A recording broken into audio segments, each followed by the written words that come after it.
సదాశివసమారంభాం శంకరాచార్యమధ్యమాం అస్మదాచార్యపర్యంతాం వందే గురుపరంపరాం. శ్రీ గురుభ్యో నమః. శ్రీమద్భాగవతం ఇది ఒక మహత్తర గ్రంథం.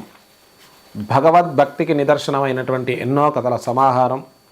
అలాగే అష్టాదశ పురాణాంతర్గతమైనటువంటి ఈ శ్రీమద్భాగవతం విన్నా చదివిన ఆ శ్రీకృష్ణ పరమాత్ముడి యొక్క సంపూర్ణమైన అనుగ్రహం కలుగుతుంది అనేది స్మృతివచనం. మరి ఇలాంటి దివ్యమైనటువంటి శ్రీమద్భాగవతం గురించి కొన్ని విషయాలు తెలుసుకుందాం.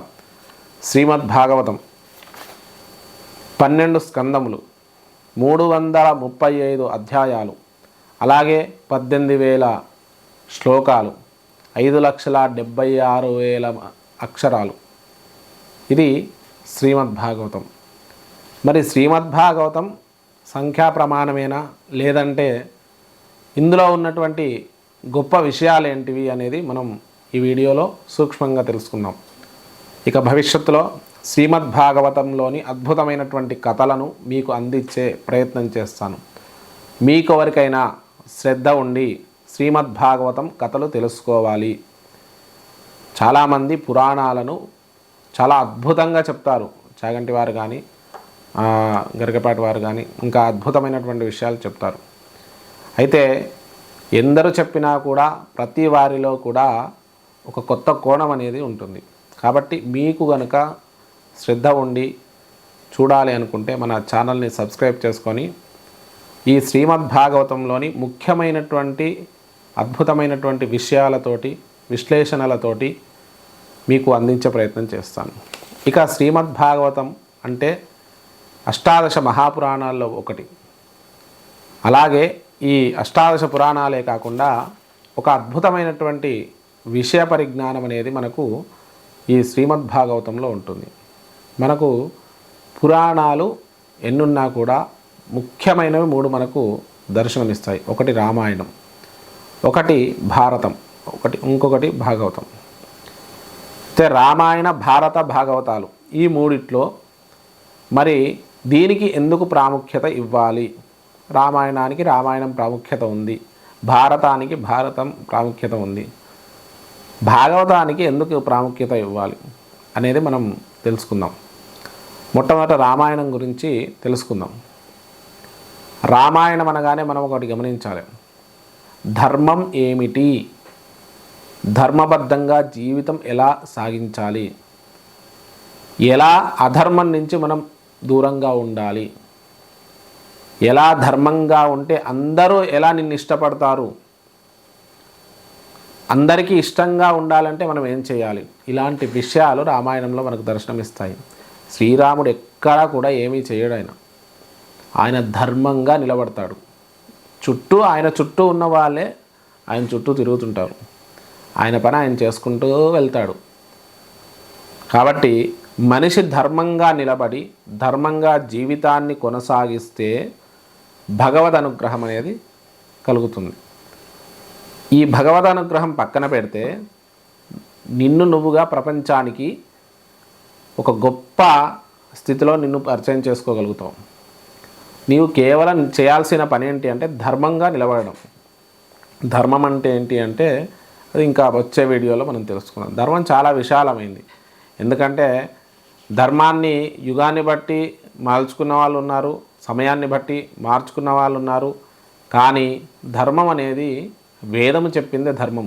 అందుకే 4 వేదాలు ఉన్నాయి మనకు. ఆ వేదం అనేది సంపూర్ణమైనటువంటి ధర్మస్వరూపంగా ఉంటుంది. ఆ వేదస్వరూపం ధర్మం అయితే రామో విగ్రహవాన్ ధర్మ అని చెప్పారు. అంటే వేదం ఎలాంటి ధర్మాన్ని చెప్తుందో అలాంటి ధర్మమే రాముడి విగ్రహస్వరూపంగా మనకు రామాయణంలో కనిపిస్తుంది. అందుకే రామాయణం ఎలా బతకాలో చెప్తుంది. ఇక భారతం ఎలా బతకకూడదో చెప్తుంది. ఎలా బతకకూడదో చెప్పడం ఏంది, అక్కడ రావణాసురుడు ఉన్నాడు, ఇక్కడ దుర్యోధనుడు ఉన్నాడు కదా అండి అని చాలామందికి ఒక సందేహం కలుగుతుంది. ఎందుకంటే ఇక్కడైనా అక్కడైనా ఉన్నాడు శత్రువుడు, రాముడు ఇక్కడ బాగున్నాడు, కృష్ణుడు అక్కడ లేదంటే ఆ పంచపాండవులు ఉన్నారు కదా అని ఒక ఆలోచన ఉండొచ్చు. కానీ ఇక్కడ మీరు గమనించుకోండి, ఇక్కడ పంచపాండవులకు కృష్ణుడు ధర్మస్వరూపంగా ధర్మరాజు ధర్మంతో నిలబడ్డాడు కాబట్టి ఆయనకు అనుకూలంగా ఆ పరమాత్ముడే వచ్చి నిలబడ్డాడు. అటువైపు కూడా ధర్మాత్ములు ఉన్నారు. భీష్మ పితామహుడు మహాన్నతమైనటువంటి వ్యక్తి. ద్రోణాచార్యుడు అద్భుతమైనటువంటి విద్యతో పాటు అద్భుతమైనటువంటి జ్ఞానం ఉన్నవాడు, ధర్మపరాయణుడు. అశ్వత్థామ మంచి బల పరాక్రమశాలి. అలాగే ఎంతోమంది వీరులు ఉన్నారు అటువైపు. మరి ఎందుకు ఇటువైపు అటువైపు ఆ తేడా ఎందుకు వచ్చింది అంటే ధర్మము వైపు నిలబడలేకపోవడం, ఎలా బతకకూడదో మనకు చెప్తుంది. ధర్మం వైపు మళ్ళీ నిలబడలేని పరిస్థితి వాళ్ళకు కలిగింది.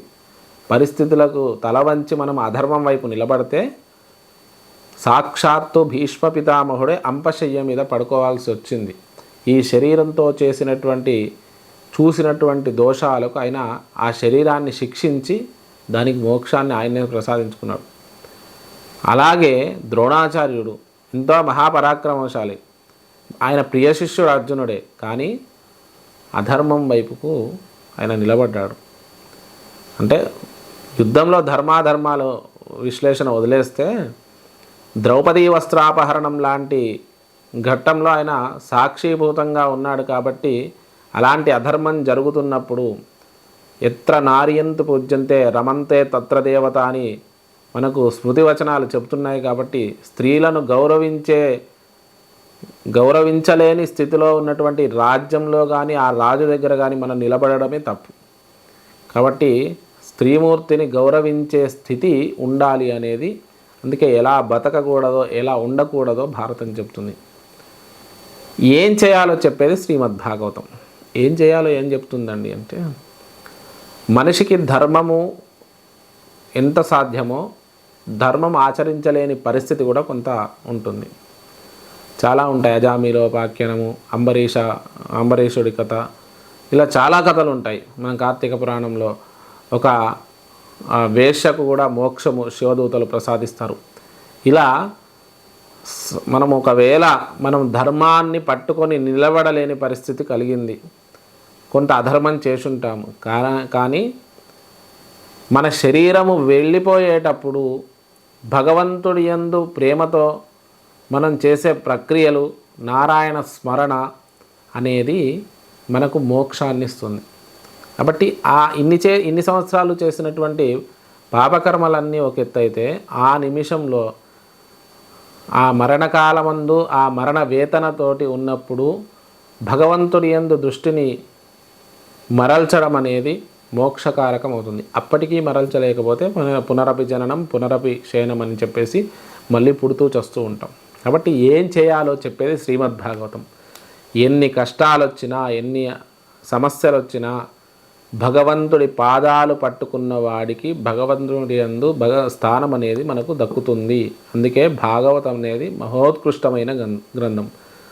దీనికి చాలా పెద్ద ఇతిహాసము, దానికి పెద్ద కథ, దానికి సందర్భము ఇవన్నీ ఉన్నాయి. సాక్షాత్తు పరీక్షిత్ మహారాజే ఒక ఋషి యందు దోషాన్ని చేసి కలి ప్రభావం వల్ల ఆ ప్రభావం యొక్క దానివల్లనే ఆయన శపింపబడి సర్పంతో చనిపోతా అని తెలిసి కూడా ఈ చనిపోయే ముందైనా నాకు మోక్షం కలగాలి, మళ్ళీ ఈ జన్మ వద్దు అని చెప్పేసి సాక్షాత్తు శుకయోగీంద్రుడి వద్దకు వెళ్ళి ఈ యొక్క అద్భుతమైనటువంటి భాగవతాన్ని విన్నాడు. మోక్షకాలమందు వినేటువంటి అద్భుతమైనటువంటి గ్రంథం ఇది. అంటే చనిపోయాక వినాలా అండి అంటే చనిపోయేటప్పుడు వినమని కాదు, అది అంటే భక్తి మన లోపల ప్రచోదనం కావడానికి అద్భుతమైనటువంటి సాధనం శ్రీమద్భాగవతం. శ్రీమద్భాగవతం పురాణకథితం శ్రీకృష్ణ లీలామృతం.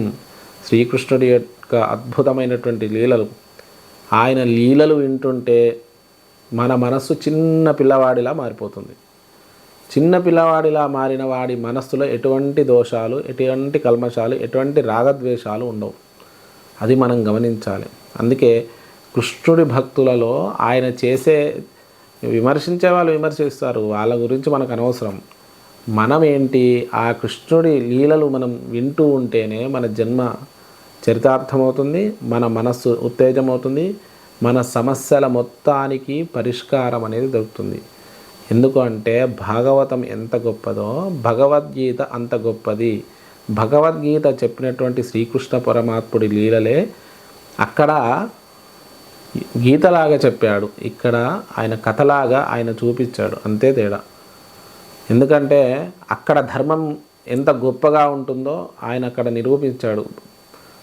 నీకెన్ని కష్టాలు వచ్చినా ధర్మం వైపే నిలబడు, ఎదురుంగున్నది మనవాడైనా తప్పు చేసిన వాడిని శిక్షించు అనే చెప్పాడు శ్రీకృష్ణ పరమాత్ముడు.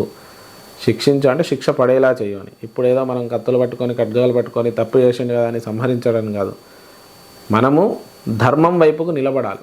కాబట్టి ఇలాంటి అద్భుతమైనటువంటి విషయ విశ్లేషణలు శ్రీమద్భాగవతంలో ఉంటాయి.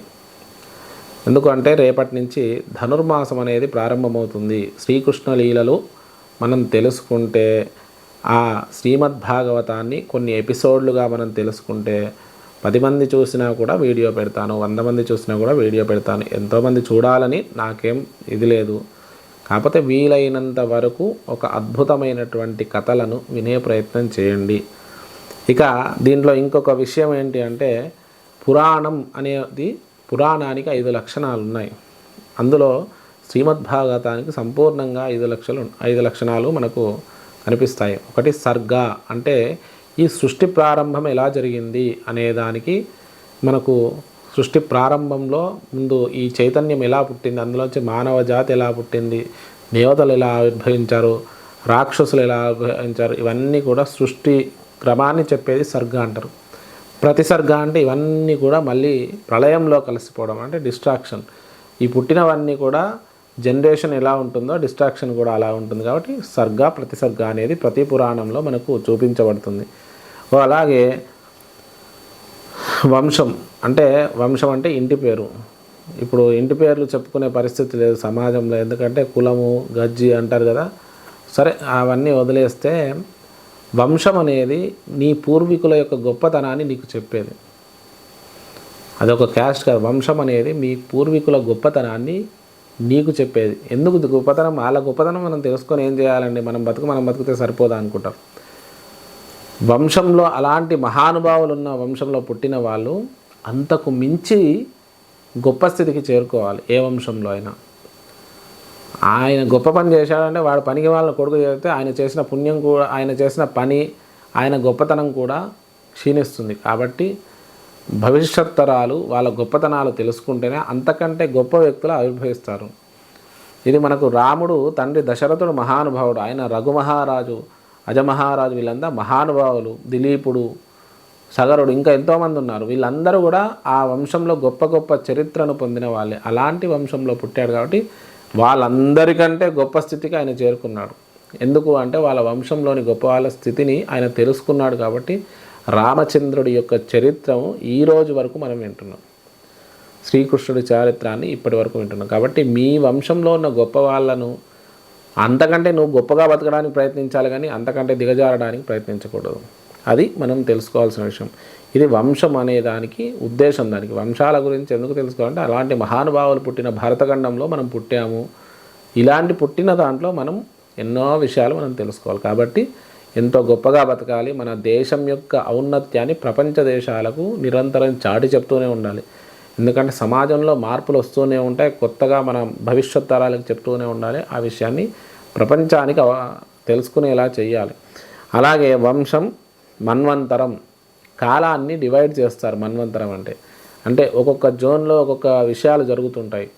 అందుకే 14 మన్వంతరాలు ఉంటాయి. ఈ 14 మన్వంతరాలు సారోచిష, వైవస్వత, ఇలా మన్వంతరాలన్నీ ఉంటాయి.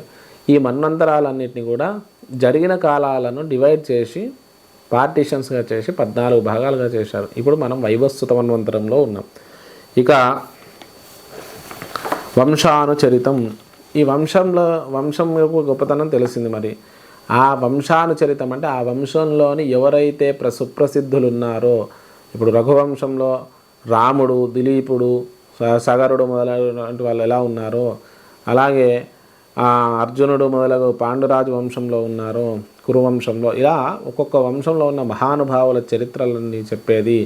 ఋషి పరంపరలో ఉన్న మహానుభావుల చరిత్ర చెప్పేది వంశానుచరితం. అలా ఈ పంచలక్షణాలు ఉన్నదే పురాణం. దీనివల్ల ఏం తెలుస్తుంది అంటే, ఈ ఋషి పరంపరలో సాధించినటువంటి విజయాలు ఉంటాయి కొన్ని. ఇప్పుడు సపోజ్ మత్స్యపురాణంలో ఒక అద్భుతమైనటువంటి దేవాలయ నిర్మాణ శాస్త్రము, శిల్ప నిర్మాణ శాస్త్రం అందులో ఉంది. అగ్నిపురాణం ఉంది. మనకు కావాల్సిన హోమగుండాలు, యాగశాలలు ఇవన్నీ కూడా, అంటే వీటికి కట్టడం అంటే బతకడం అని కాదు, వాటికి ఒక లెక్కలు ఉంటాయి. ఆ లెక్కలంటే ఆ రోజుల్లోనే ఆర్కిటెక్చర్ అనేది అంత డెవలప్ అయింది. ఒక త్రికోణాకారంలో హోమగుండం ఉంటుంది, వర్తులం ఉంటుంది. ఇవన్నీ ట్రిగ్నామెట్రీ ఇప్పుడు వచ్చింది కాదు మనకు. భారతదేశంలో కొన్ని యుగాల ముందే మనకు ఇవన్నీ ఉన్నాయి. కాబట్టి ఇలాంటి గొప్ప గొప్ప విషయాలు పురాణాల్లో తెలుస్తాయి. మీకు భాగవతం మొట్టమొదటి పురాణంగా నేను తీసుకున్నాను. శ్రీమద్భాగవతం వీలైనంత వరకు, చాతనైనంత వరకు చాలా విషయాలు మీకు చెప్పే ప్రయత్నం చేస్తాను. ఎవ్రీ వీక్ 2-3 ఎపిసోడ్లన్నా మీకు అందించే ప్రయత్నం చేస్తాను. తప్పకుండా ఫాలో అవుతుండండి. ఇది ఇంట్రడక్షన్ వీడియో. మెయిన్ వీడియోలు ఇంకా నెక్స్ట్ వచ్చేవి ఉన్నాయి, అవన్నీ కూడా మీకు తప్పకుండా చూస్తుండండి. స్వస్తి ప్రజాభ్య పరిపాలయంతాం న్యాయేన మార్గేణ మహిం మహేష. గోబ్రాహ్మణేభ్య శుభమస్తు నిత్యం. లోకా సమస్తా సుఖినో భవంతు. స్వస్తి.